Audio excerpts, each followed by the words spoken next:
Yeah, these aren't my real glasses. I'm Chris, and this is Garage Gamer. This is cameraman Chris. And this is cameraman Alex.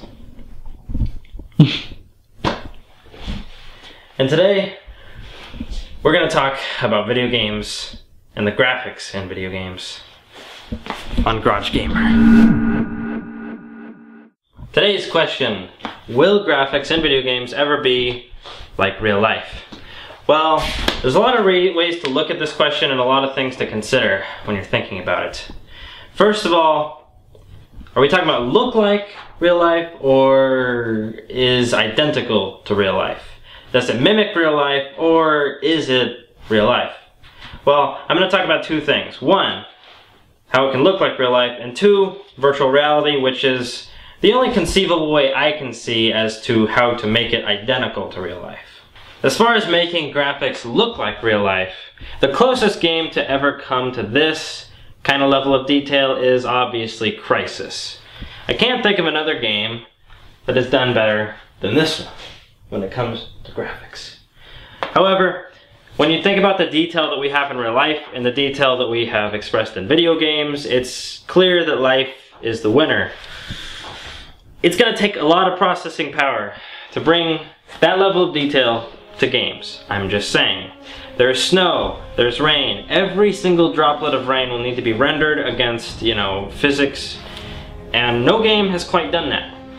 We have boxes where rain falls and disappears once it hits the ground, but splattering against the ground, the collision effects of rain.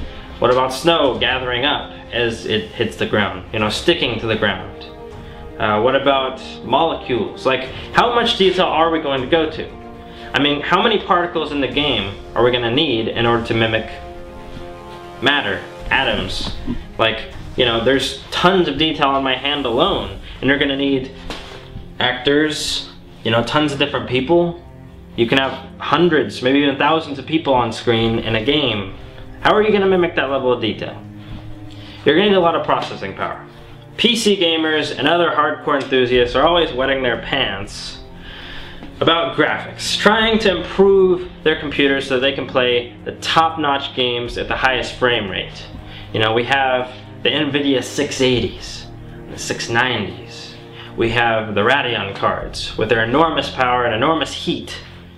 These cards, they're very powerful, but you can take 2, 3, 4 of them and stack them up and you will never achieve the level of detail needed to, do rain physics at real-time levels. Thousands, maybe hundreds of thousands, maybe millions of droplets on screen hitting the ground, collisions, splatter effects, it's a lot of detail. You're gonna need a lot of computing. And there's no card on the market that is really going to mimic that right now. How many years is it gonna take to get to that level? Well, that's a point of contention. It depends on how you look at things.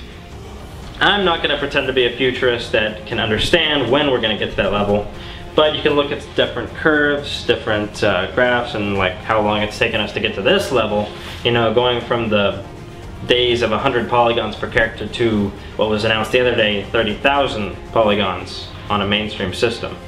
But don't worry, there's a catch. Without making games identical to the detail of real life, we can make games look like real life. We don't need that computing power because our eyes aren't perfect.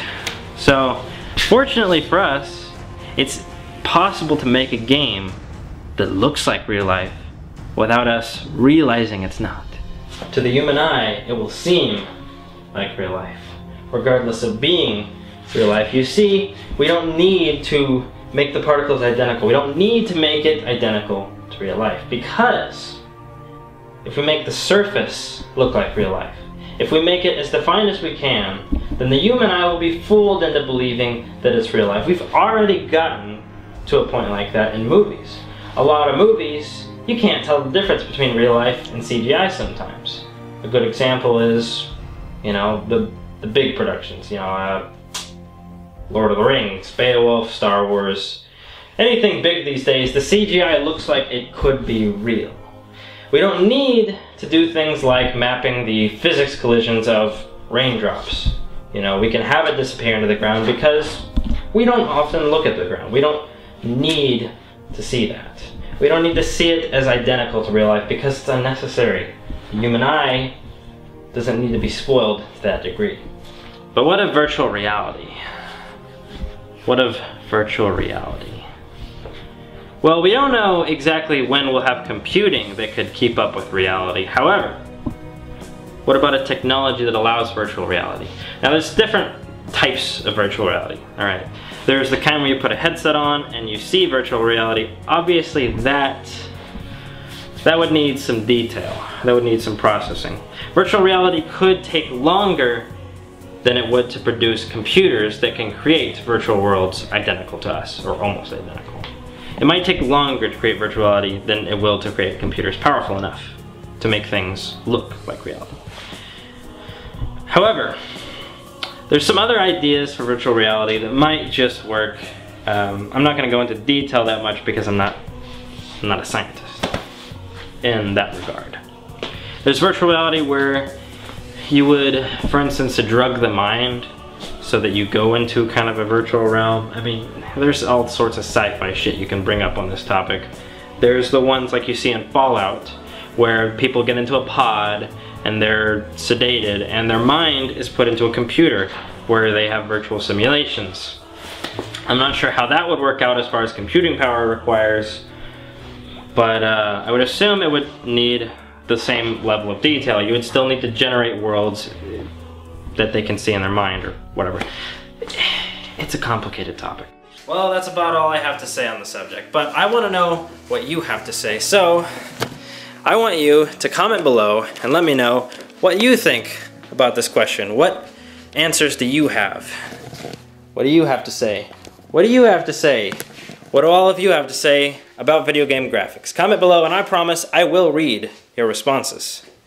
And as always, I'm signing off.